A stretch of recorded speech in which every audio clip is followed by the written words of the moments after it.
Io sono appena, più o meno, uscito da un periodo lungo 2 anni di blocco del lettore.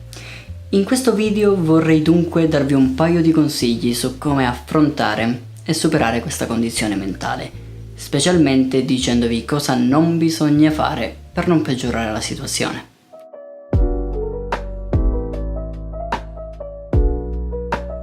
Il blocco del lettore, così come ogni altra forma di blocco, è una brutta bestia. È difficilissimo da affrontare, specialmente quando ci si rende conto che quella che per noi è sempre stata in qualche modo una grande passione sta pian piano svanendo e sta per sfuggirci completamente dalle mani. Leggere è bello, la lettura di un determinato libro ci trasporta in un'altra dimensione che può a prima vista sembrare astratta e che si concretizza in maniera differente per ognuno di noi, e credo stia proprio lì la magia della lettura. La mente e l'immaginazione spaziano e iniziano a creare un'ambientazione, un'atmosfera e dei personaggi che si basano sulle descrizioni dell'autore, ma che poi prendono forma in maniera completamente diversa per ognuno di noi. Ognuno di noi immagina in maniera differente tutti i vari aspetti di un libro.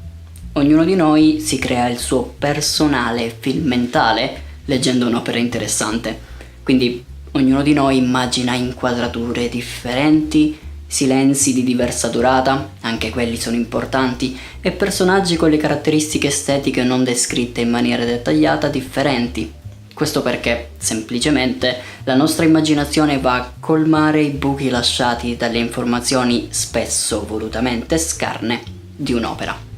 E sto dicendo tutto questo per dire cosa, visto che non si tratta del punto focale di questo video? Semplicemente per dirvi, nonostante una volta entrati nel mood possa sembrare il contrario, leggere è un'attività estremamente faticosa, molto più faticosa di quanto possa sembrare per la nostra mente. È assolutamente normale quindi vivere un periodo di allontanamento forzato, diciamo così, dalla lettura. E nonostante vedere che quella magia che tanto abbiamo amato ci stia pian piano sfuggendo di mano, è letteralmente orribile. Ma spesso ne abbiamo bisogno. Spesso il nostro cervello è troppo stanco per processare tante informazioni. Potremmo, ad esempio, in alcuni casi, aver trovato un nuovo lavoro, o comunque qualunque altro modo per impiegare il nostro tempo libero. E giustamente, una volta tornati a casa, stanchi, risulta poi essere abbastanza difficile concentrarsi per leggere qualcosina. Fidatevi, io lo so benissimo. Ma nonostante questo, esistono effettivamente dei modi per riavvicinarsi gradualmente alla lettura. Ci sono dei trucchettini funzionanti che ho trovato nel corso del tempo e soprattutto in quest'ultimo periodo, diciamo, nel quale ho ricominciato effettivamente a leggere a go-go. E questi trucchettini vorrei condividerli con voi. Quindi iniziamo subito a discuterne senza perdere tempo.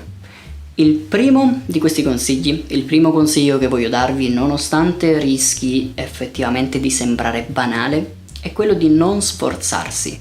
Spronare la vostra voglia di leggere qualcosa in diversi modi va sempre più che bene, ma non bisogna mai forzarsi. Altrimenti, se effettivamente la nostra mente dovesse aver bisogno di un determinato periodo di pausa, è molto facile che si ottenga l'effetto opposto. Piuttosto, se si vuole ricominciare gradualmente a leggere qualcosina, e qui parte il secondo consiglio, un modo per non rendere la situazione estremamente pesante potrebbe essere quello di riuscire a ritagliarsi un periodo di tempo specifico e ben definito nel corso delle giornate. Fate in modo che la lettura divenga una routine, un appuntamento. Leggete anche soltanto un'ora o mezz'ora in una fascia oraria per voi libera e soprattutto non saltate mai l'appuntamento che vi siete dati. Se riuscirete a far diventare questo lasso di tempo un'abitudine, quando un libro riuscirà a prendervi abbastanza non sarà più pesante, anzi, non vedrete l'ora che arrivi quel momento della giornata per dedicarvi completamente alla lettura. Il terzo consiglio che voglio darvi invece è probabilmente quello più importante di tutti, in assoluto. La lettura non è intesa per forza come leggere un libro da 1000 pagine. Siete bloccati? Bene, allora andateci piano. Iniziate a leggere un libro più sottile e leggero, una di quelle classiche letture estive da 100 al massimo 200 pagine. Oppure leggete un fumetto. I fumetti sono senz'altro un tipo di lettura più leggera, ma riescono sia a far sposare spesso in maniera magnifica l'arte della scrittura con quella del disegno, sia, in alcuni casi, a toccare tematiche di tutto rispetto che non potrebbero essere espresse al meglio senza le illustrazioni, come nel caso dei seinen giapponesi. Inoltre, per leggere un fumetto ci metterete solitamente, salvo rarissimi casi, molto meno tempo. Quindi sì, i fumetti possono essere un'ottima alternativa da non sottovalutare mai. Il quarto, invece, e penultimo consiglio tra quelli che mi sento di darvi, è quello di eliminare la distrazione numero 1 di ogni lettore nel 2021. Lo smartphone. Diciamocela tutta, distrarsi è molto semplice e con lo smartphone diventa letteralmente naturale che questo accada. Però il telefono può essere comunque utile, magari per ricevere chiamate importanti o quant'altro. Quindi ciò che voglio consigliarvi non è di spegnere il telefono e di metterlo da parte.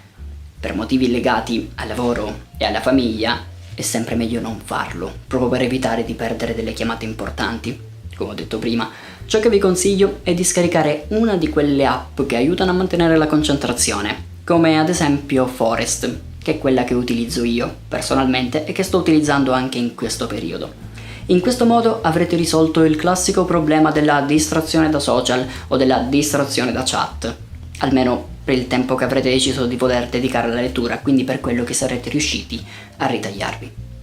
Infine, come ultimo consiglio che si ricollega in qualche modo al primo, vorrei dirvi di non fare ciò che ho fatto io per non peggiorare ancora di più la vostra situazione e la vostra condizione. Se siete già nel bel mezzo di un blocco del lettore, non ponetevi delle sfide. Molti siti dicono il contrario, ma voi non fatelo. Non dite a voi stessi: dai, oggi provo a leggere 40 pagine. Dai, in questo mese devo leggere almeno X libri o X fumetti. Non fatelo. Questo perché qualora riusciate a superare la sfida che vi siete posti, vi sembrerà, visto che dovreste conoscervi abbastanza bene, che sia normale e che possiate ancora alzare l'asticella, che possiate ancora alzare il tiro. Qualora invece non riusciate, finirete soltanto per buttarvi mentalmente giù, sempre di più, pensando al fatto che stiate effettivamente vivendo un allontanamento da una passione che fino a poco tempo fa faceva parte di voi, fino a bloccarvi definitivamente per un periodo di tempo molto più prolungato, come è successo a me nel corso dei precedenti anni. Ma ovviamente tutti questi consigli che vi ho dato sono basati sulla mia personale esperienza, quindi adesso vi chiedo un favore. Qualora voi abbiate vissuto un blocco del lettore e siete riusciti a superarlo, scrivetemi qui sotto in un commentino come avete fatto.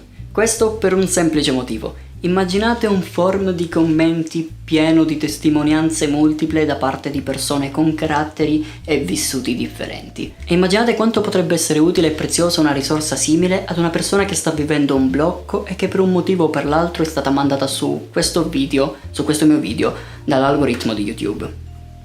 Potrebbe essere veramente una cosa estremamente utile e carina, oltre al fatto che potrebbe aiutare effettivamente anche me e voi qualora un blocco dovesse tornare.